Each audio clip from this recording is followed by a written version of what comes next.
Hola, aquí el capitán Patapal al habla. Para el videoblog de hoy quería hablaros de una curiosa carta que escribió Tolkien en 1938, una carta de la que yo no tenía conocimiento hasta hace unas semanas, pero que por alguno de estos extraños cruces cósmicos no para de aparecerme en mis redes sociales y he visto varios autores que hablan de ella, ha suscitado un cierto debate. Y hace, pues como digo, varias semanas que quería hablar de ella en el videoblog porque me parece muy interesante y muy pertinente en relación a otro debate que había a día de hoy sobre la presencia o no de ciertos autores en determinados encuentros de literatura. Y definitivamente creo que fue ayer, volví a leer sobre esta carta en la cuenta de Twitter de Aitor Solar, el autor de La Fuente de las Tinieblas y también gestor de la web leyenda.net, dedicada a los mitos de Chulu y cosas de horror cósmico, y me he dicho que bueno, que era el momento ya de decidir si decía algo al respecto, porque aunque no se puede hablar estrictamente de actualidad, visto que es una carta de 1938, pues parece que ronda en el aire que tenga que dedicarle un momentito. Solo me he encontrado un pequeño problema técnico y es que no he visto ninguna traducción por internet al castellano en la que citen al traductor o a la traductora, con lo cual he decidido que me va a liar la manta a la cabeza y os la voy a traducir a la brava, así en vivo y en directo, del inglés. No es que mi inglés sea maravilloso, pero como ya me la he leído en inglés un par de veces y me he leído algunas traducciones, pues bueno, la cosa deberá quedar, o espero que quedará, más o menos razonable. En cualquier caso, os invito a buscarla y a leerla, es muy fácil de encontrar. Es una carta fechada en el 25 de julio de 1938 que dice más o menos algo así. Estimados señores, gracias por su carta. Lamento decirles que no tengo muy claro qué es lo que entienden ustedes por ario. No soy de descendencia aria, esto es, indo-iraniana. Hasta donde tengo conocimiento, ninguno de mis ancestros hablaba hindustaní, persa, gitano o ningún otro dialecto relacionado. Pero si lo que tengo que entender es que ustedes quieren saber si soy de origen judío o no, lo único que puedo contestar es que lamentablemente parece que no tengo ningún ancestro de este talentuoso pueblo. Mi tatarabuelo vino a Inglaterra en el siglo XIX desde Alemania. La rama principal de la que desciendo es, por lo tanto, puramente inglesa, y yo soy un súbdito inglés. Esto debería ser suficiente. Me he acostumbrado, o he tenido siempre la costumbre, sin embargo, de mirar mi apellido alemán con orgullo. Y he continuado a hacerlo a través del último lamentable periodo de estado de guerra, durante el cual serví en el ejército inglés. Esto es una referencia, si no me equivoco, a la Primera Guerra Mundial. Dice, no puedo, sin embargo, contenerme o evitar comentar que si este tipo de impertinentes y irrelevantes investigaciones van a convertirse la regla en los asuntos de literatura, entonces en un tiempo no muy lejano llegará, o dentro de poco tiempo, llegará el momento en el que no podré seguir mirando mi apellido alemán como una fuente de orgullo. Esta investigación que hacen sin duda responde o intenta responder a las leyes de su propio país, pero creo que no debería aplicarse a sujetos de otros países y que sería o que resulte inapropiado. Incluso aunque no sea el caso, si afectaran de alguna manera los méritos de mi trabajo o el interés de su publicación, la cual parece, los méritos del trabajo, que los han satisfecho a ustedes sin necesidad de ninguna referencia a mi Abstammung, que por lo visto quiere decir mi ascendencia. Hay que recordar que Tolkien, pues como amante de la filología, se ve que se manejaba muy bien en el alemán. Espero que encuentren esta réplica satisfactoria y Remain your faithfully. Esto es una expresión inglesa, es como lo de très cordialement, y vous prie, monsieur, madame de Agré, mi salutación distinguée, sería algo así como quedo a su disposición o voilà. J.R.R. Tolkien. La carta, sin duda, es interesante en una primera lectura, porque ya deja muy claro que Tolkien no tenía ninguna simpatía por ciertas ideas del régimen nazi o por la parafernalia principal del régimen nazi.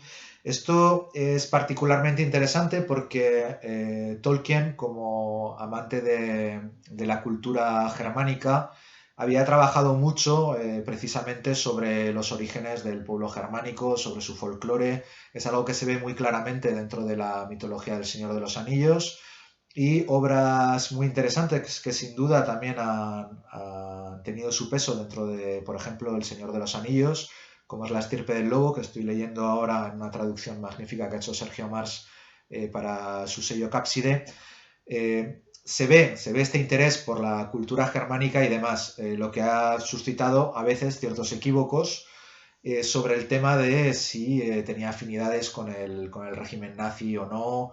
Y de hecho el propio régimen nazi, con la carta que sin duda la carta a la que hace referencia a esta, en la que le preguntaban por su ascendencia, seguramente esperando que les dijera que era un área de primera categoría, pues, cosa que les iba bien entre la ficción que desarrollaba, el apellido, etcétera, etcétera.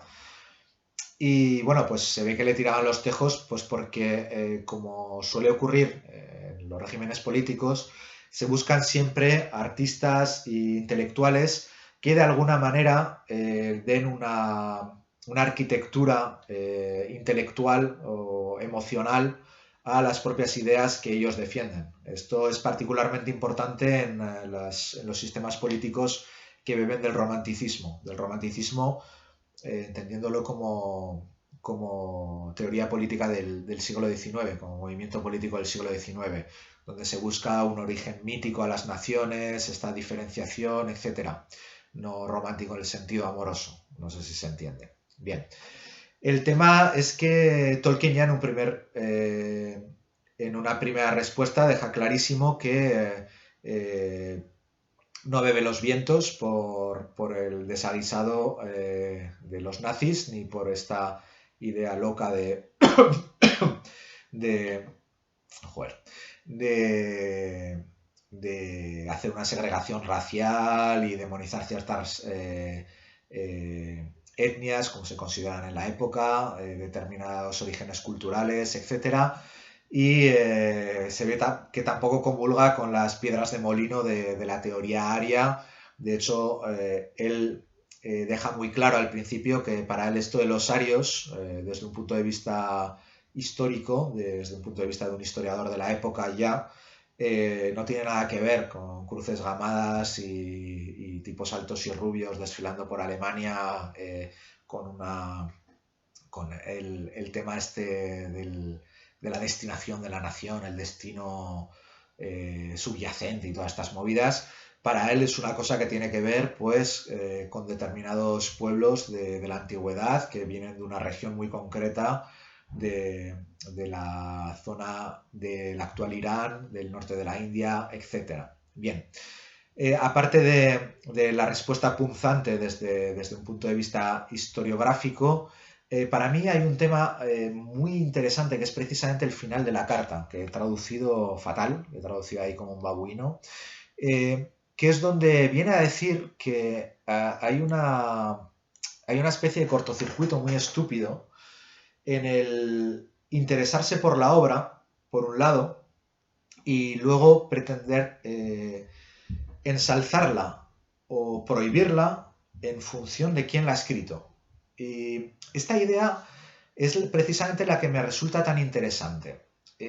Volveremos a ella seguramente en otros videoblogs, porque este ya me está quedando ultra largo, porque nos devuelve a la vieja disyuntiva de si una obra queda dañada, es una obra se debe leer o no en función del autor.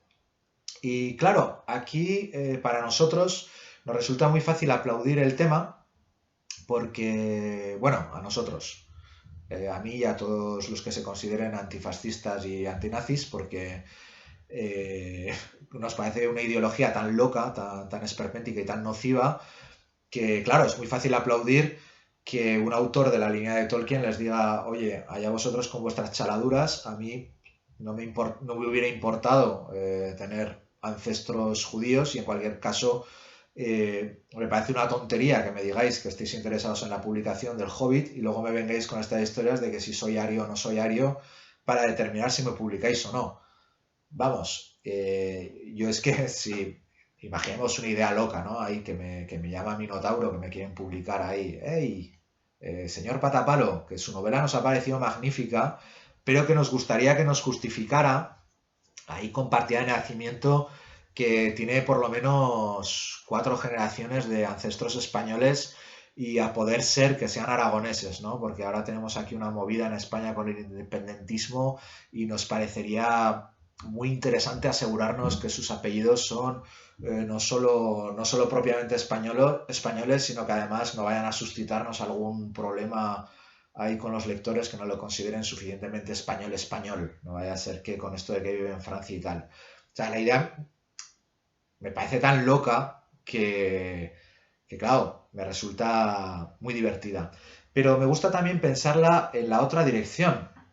Y la dirección es la de descartar obras que podemos considerar que tienen un interés narrativo, un interés literario, simplemente por el motivo de que la persona que las haya escrito nos parezca cuestionable, moralmente o políticamente o su modo de vida, etcétera. De hecho, la cuestión esta puede llegar a ser muy peliaguda.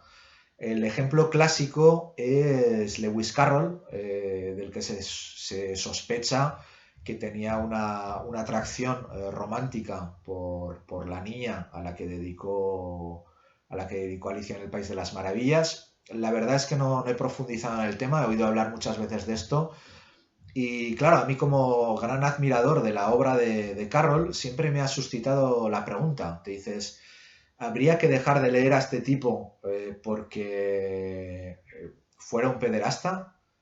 Eh, ya partiendo de la base de que no fue condenado nunca por pederastia. Quiero decir, solo porque se supone que a través de sus cartas y demás, no es solo que nos resulte difícil ver la sensibilidad del siglo XIX, sino que había realmente, etcétera, etcétera, ¿no?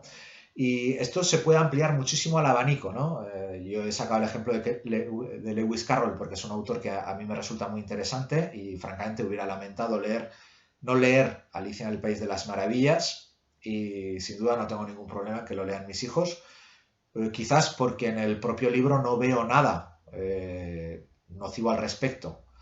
Si se hubiera descubierto que Tolkien contestó a esta carta al régimen nazi diciéndoles encantado de la vida de hacerles buena propaganda a su régimen y esperemos que se instaure el nuevo Reich y tal, eso no haría que El Señor de los Anillos fuera peor libro.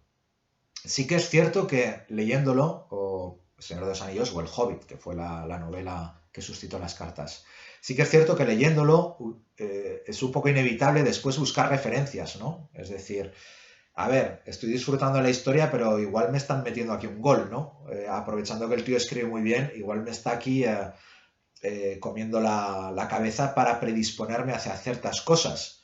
De hecho, esto creo que es un tema que es saludable. No está mal saber las referencias de los autores, pero ojo, yo iría más allá. No está mal nunca cuando se lee un texto, por mucho que nos guste, plantearnos por qué nos gusta y plantearnos si aprovechando esa fuerza narrativa no nos están metiendo otras ideas. Pero es que, claro, la literatura y la narrativa es eso, es transmitir ideas y transmitir sentimientos y transmitir perspectivas. Es que incluso aunque el autor no lo desee, seguramente va a transmitirnos cosas. ¿Y esto quiere decir que hay que poner a ciertos autores en cuarentena? Yo creo que no. Creo que sí que los adultos tenemos una cierta responsabilidad, sobre todo cuando tenemos ciertas posiciones de poder, vamos a decir, y, por ejemplo, cuando somos padres o madres o profesoras, profesores o o editores incluso, o yo qué sé, o personas que recomiendan libros a otras personas. Cuando tienes una situación de cierto poder, incluso cuando haces una reseña o cuando hablas en un videoblog, sin duda estas cuestiones son legítimas y hay que planteárselas. A mí Bukowski, por ejemplo, me encanta como escritor y ya pues entroncando con el tema de Lewis Carroll, a Bukowski nunca se le ha acusado de pederastia, pero tiene un relato espeluznante que es creo que se llama El Malvado, que va de este tema. Y también tiene, aparte de haber escrito literatura infantil, que yo me quedé a bolos cuando lo leí, es un tío que ha escrito relatos sobre el alcoholismo, sobre la degradación humana, sobre la violencia dentro del sexo, hasta puntos que pone la piel de gallina. Pero no por ello deja de ser un buen narrador. Eso no quiere decir que haya que tomarse lo que escribe en primer nivel, eso no quiere decir que haya que censurarlo, pero sí que es cierto que los adultos responsables de cara a otras personas, pues tenemos que pensar en ello. Yo creo que me leí Cartero de Bukowski con 16, 17 años tal vez, porque me lo pasó un colega y no me explotó el cerebro ni terminé convirtiéndome en un despojo de la sociedad. Pero sí que es cierto que yo, por ejemplo, ahora a mi hijo mayor que tiene 14 años y que es un gran lector, no se lo pasaría como lectura. No porque crea que le vaya a sentar mal, sino porque creo que seguramente va a ser difícil de digerir y el lado escandaloso y el lado abracadabrante va seguramente a eclipsar otros intereses que tiene la obra. Es decir, hay obras para ciertos momentos y hay obras para ciertos bagajes culturales y hay obras que tienen que esperar un poco.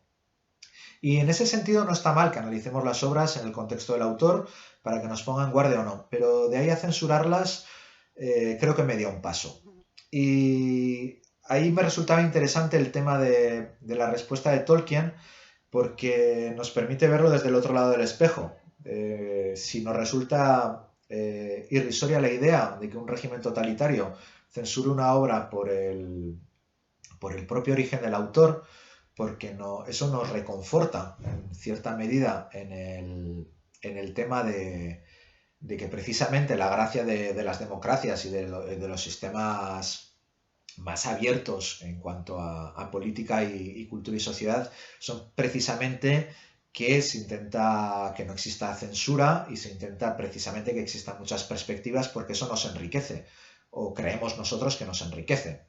Entonces, claro, visto desde el otro lado del espejo, esto nos plantea la cuestión puñetera, ¿no? De abogado del diablo, de censurar o no a otros autores, y me traía a colación el tema este que me perdí un poco de Orson Scott Card, que habían invitado al Celsius, si no me equivoco, y que había habido reacciones encontradas al respecto. Algunos que habían decidido no ir como gesto de protesta, otros que habían decidido ir y boicotear la presencia del autor, otros que habían decidido ir simplemente para no ceder espacios, etcétera. Y me pareció muy interesante todo este tipo de reacciones y porque creo que van un poco en la línea de esta reflexión.